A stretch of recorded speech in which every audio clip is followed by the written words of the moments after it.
So I pulled this seat out thinking that I could put bucket seats in, and I could, because this side was all pushed in. Except for the bucket seats over the Bluebird are different. These two need to be the same length. So I could have modified this one, and then this is too short. I could have cut the back out, it would have fit. But I should have had seats for it, bucket seats that would have fit 720.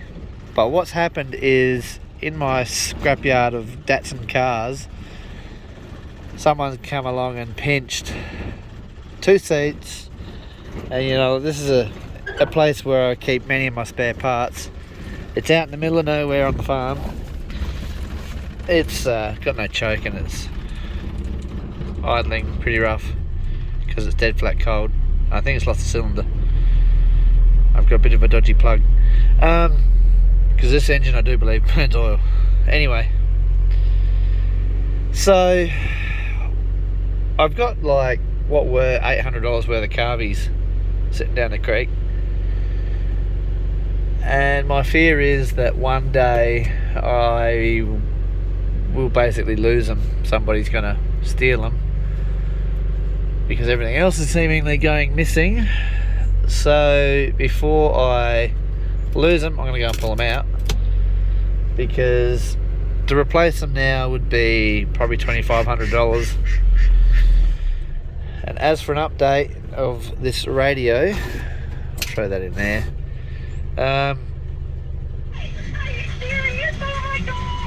I put the 4-inch speakers, like a standard in the footwell, back in. Well, I only had one. I flogged the other one out of another ute. Yeah, I have lost a cylinder. It needs to go for a good drive. And I've just put a second one in and used new wiring, because this is stereo obviously, whereas that would have been mono. So this thing, it's pretty basically ready to go. Transfer cases in neutral. So that's what's happened there. So I've got this crappy seat back in, but it does work. I did manage to fix the slides in it too, so now I can slide it back and forth, which I didn't want to do before. Believe it or not, I don't even drive it with it all the way back, otherwise I don't get a good clutch press right to the floor. So with this one, with even my other Navara. So yeah, I busted that, so I could be up for 7 years bad luck according to superstition, getting this seat out. Accidentally whacked it with the side of the seat somehow, probably when I pulled it out over that. So yeah, that's what's going on. And I've got another one. Well, I'll show you that in a minute. So this thing's done pretty much. I've got to get tyres for it, because Joe's still got rims like that. So just at the moment I've got Navara wheels on the front and a dodgy Hilux wheel on the back. And there's the other one over there. Yeah, my yard's overgrown, I know. I'll get there in the end. So Friday, I've been out of action all weekend. I've been crook as a dog.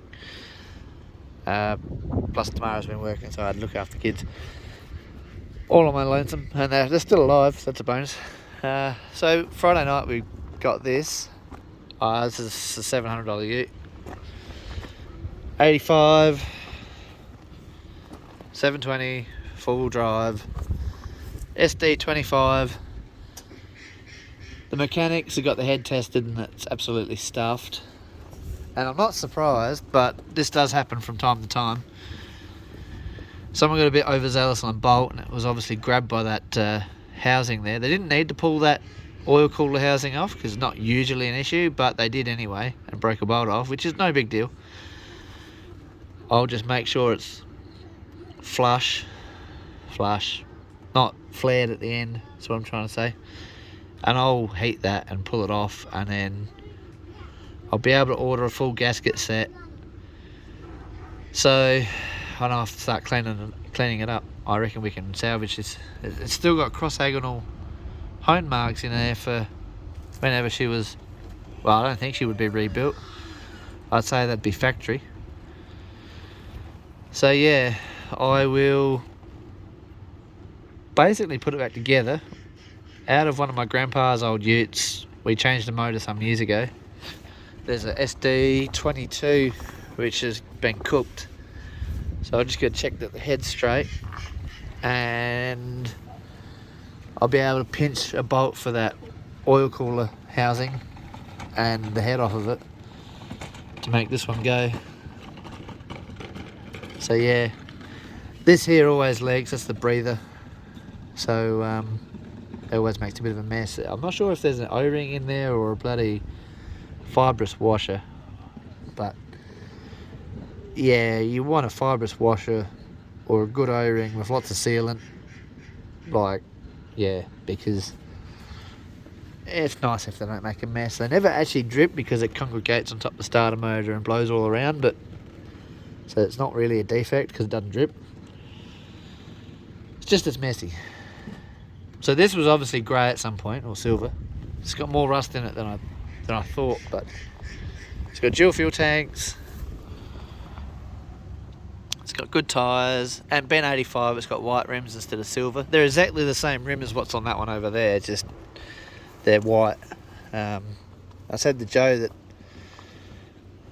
had I known he was going to paint them, because this one of them fixed the bead up, I would have got the other ones in white, but he's done them in silver, which is period correct for that ute, so it doesn't really matter. Yeah, so I've got another seat down in a 2-wheel drive dual cab. They pinched the front seats, but they never touched any of the back ones. So anyway, the way they're strapped in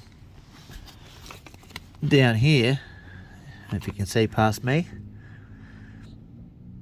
the Bluebird's got the same thing, but it goes into the body, whether it can be modified and whether a Bluebird seat will fit. So anyway, 5-speed. It's got no radio. It's probably still got the standard speaker under that side. It's got another dash in it, but this speedo's wrong too, so I don't know what the idea of changing it was. All the parts are in the back. Oh yeah, plus it's got a canopy, people. 2 spare wheels. So I'll flog these 2 momentarily to put on the back of that ute, just to get me something to test drive it with. I'll take it out the farm and drive it to go test that diff. This is the dash out of it. That says 450, so unless it's, yeah, I'd say it's done less than what he told me. I wondered why I had a tachometer in that dash, because it wasn't for this ute.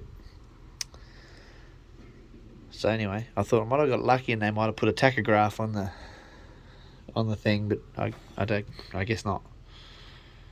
Anyway, so I might put that back in if I get that speedo to work. Well, the way it's done that, and I almost lead to believe it's been cooked. It's got a bad ground in the vehicle at some point and tracked through the speedo cable. Anyway, I don't care. You get GPS speedos these days and things like that you can wire into 12 volt. Another oil cooler. I've got push rods and injector lines. There are 4 Liberty Bells here. There's 4 injectors, so I'll have to take them over to Old Man's at some point and we'll get them we'll check the brake off. It's supposed to break off at 80 bar and fan really nice. So there's the oil cooler. These things don't normally give you an issue. Oh, I'm covered in shit again. I just ran all over my hands. It's been sitting in there with God knows what. So yeah, I might pressure test that. I only need to, pressure test it to 15 pound. But anyway, I'll check that that's not an issue before I do go and put it back in. If not, then I know there is another one on that other engine. Plus, that ute there does actually have, I'm assuming it's an SD22. It's got the wrong fuel pump. I did think about just clean swapping them over. It says 22, but I've been lied to before because the rocket covers all fit. And the 22 had a piston pump, and that's got a rotary pump. So I just need to find the engine number. But see, that could have been real late out of a vanette. And that might be true to label. And yeah, that one needs glow plugs before it run. It's a bit of an ether baby. And it doesn't turn very fast on that standard starter motor. Like, it must be a bit sick. If they don't turn fast enough, they don't go as well. Especially if you've got bad glowies. There's a few other bits and pieces in here. One of those. Console. But it hasn't got all of the console. Someone, I think's cut it off or broken it off. So whether you can make that look nice and stick that underneath, give you another spot to put something else. Plus they've had a gauge in there for something, probably I don't know, maybe a diff temperature gauge or something. A gearbox temperature gauge with one of these is almost recommended. Even with the two-wheel drives. You know, like, because without additives in the oil and whatnot, they generally boil and then you end up cooking the bloody guts out of the box. Believe it or not, I could reuse that. Inlet and exhaust gasket. There's the head gasket. Daddy, also there's a dead chicken in the duck's water. A dead chicken in the duck's water. Yeah, come see it. Yeah, alright, I better go fish it out then if that's the case. Alright, anyhow, I'll shut the lid on this. Can I